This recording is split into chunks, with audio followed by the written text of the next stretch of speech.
It's Marriage Monday, a day that you can embrace all the wonderful about being married. Here we are talking marriages, and I want to talk about it in the way that you and I find joy in this awesome place we find being married.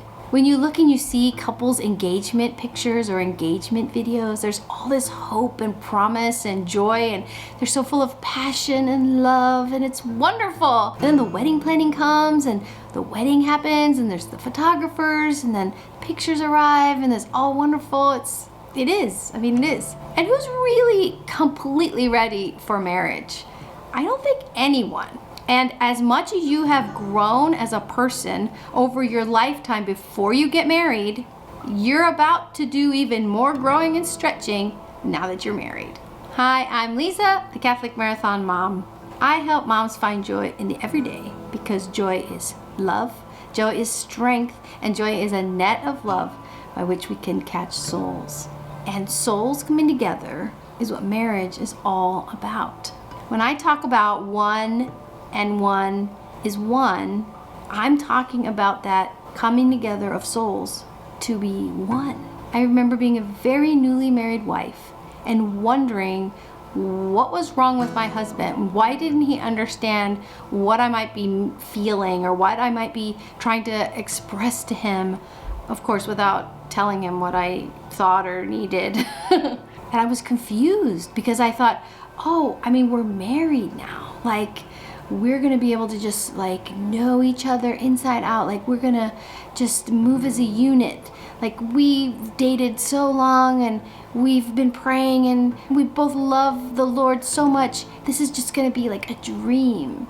In marriages, it is a dream. There are so many moments of incredible unity and oneness of thought or mind. And I'm not talking about just finishing each other's sentences or having the same idea of movie that you wanna watch. I mean where your hearts are aligned. You are loving each other so much that your decisions become something that will be life-giving to the other, and that his decisions and words start being life-giving to you.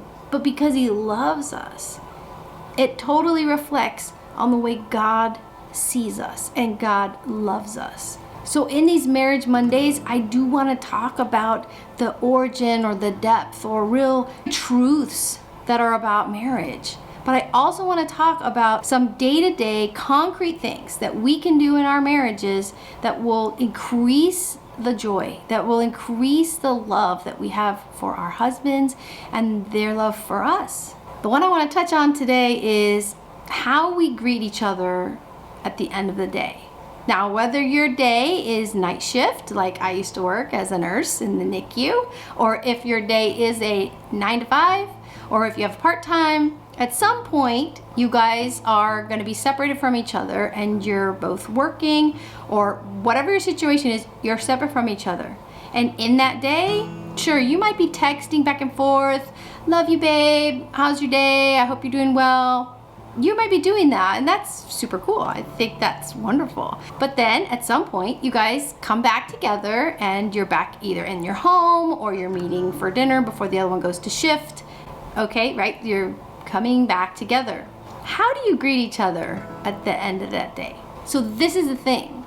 You're one, because one and one is one. You're now one, and you may have had a crummy day. And maybe things just did not go as planned or went just really awful. And you've had to muddle through, and it's the end of the day, and here comes your spouse walking through the door.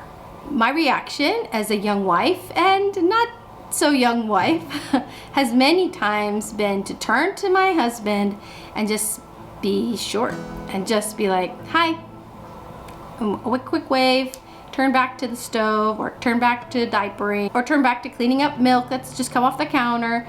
And that's been his greeting, hello.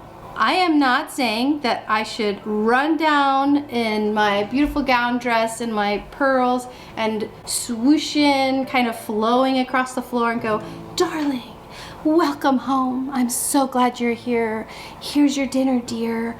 And hey, if that's what you do, teach me, because I need to know how to make my husband feel super, super special like that. Which, actually, I'm not sure if he would totally love any of that, but maybe the dinner. Yeah, he would love that. I'm talking about something else. Picture that friend of yours that you just absolutely love. Like you guys are just cut from the same cloth and you're just such good friends. You're such good friends that you don't even have to talk every day or week or even a month can go by.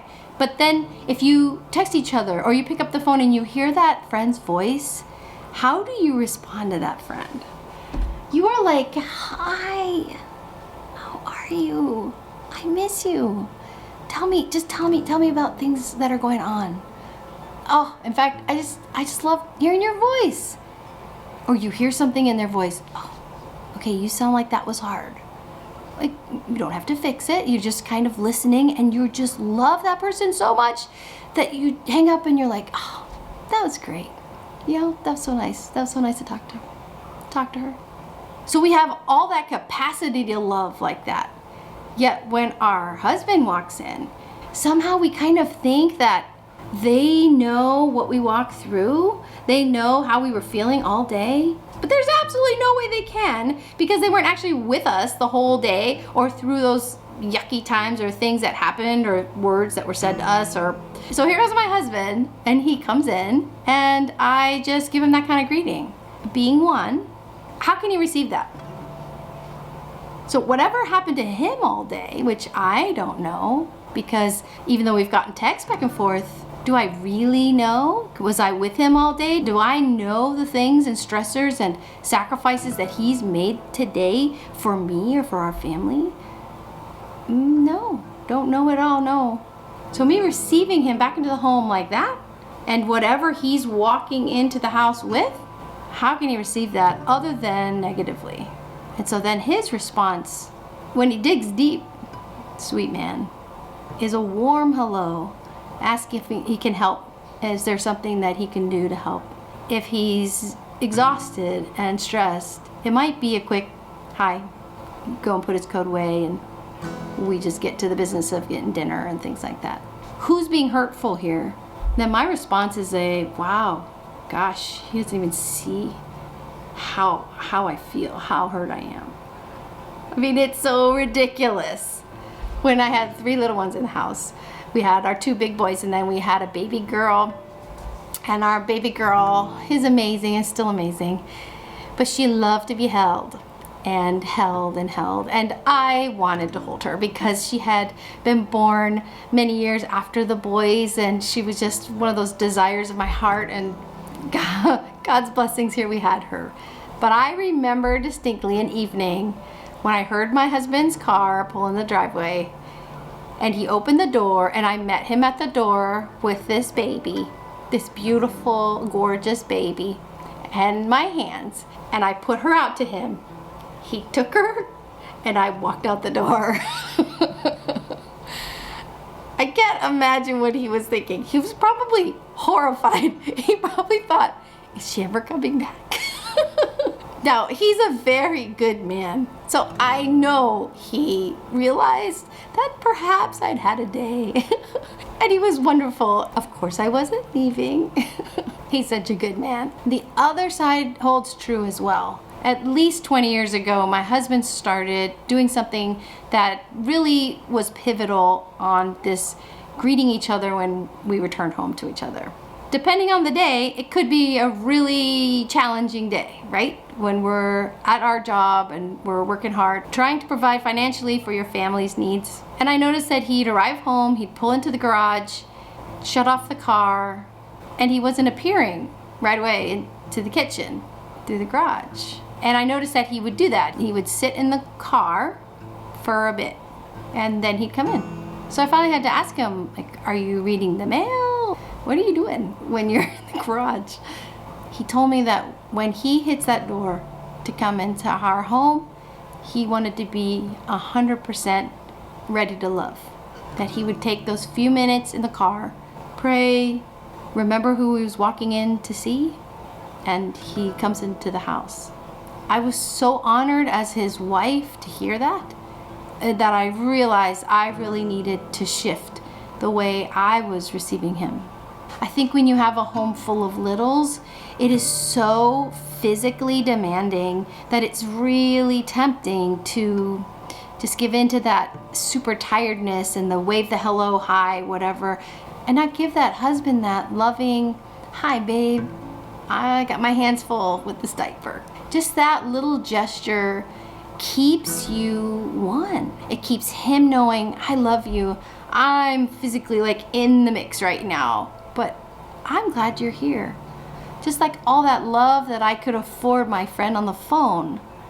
This is my husband. We are one. My capacity to love him must be greater than my capacity to love generously my friend. So I have a challenge this week. Watch yourself, the way that you respond to your husband when he comes home. Notice it. Then if there's anything different that you think you could do, a little way that you might want to change the way you're receiving him back in the home, try it.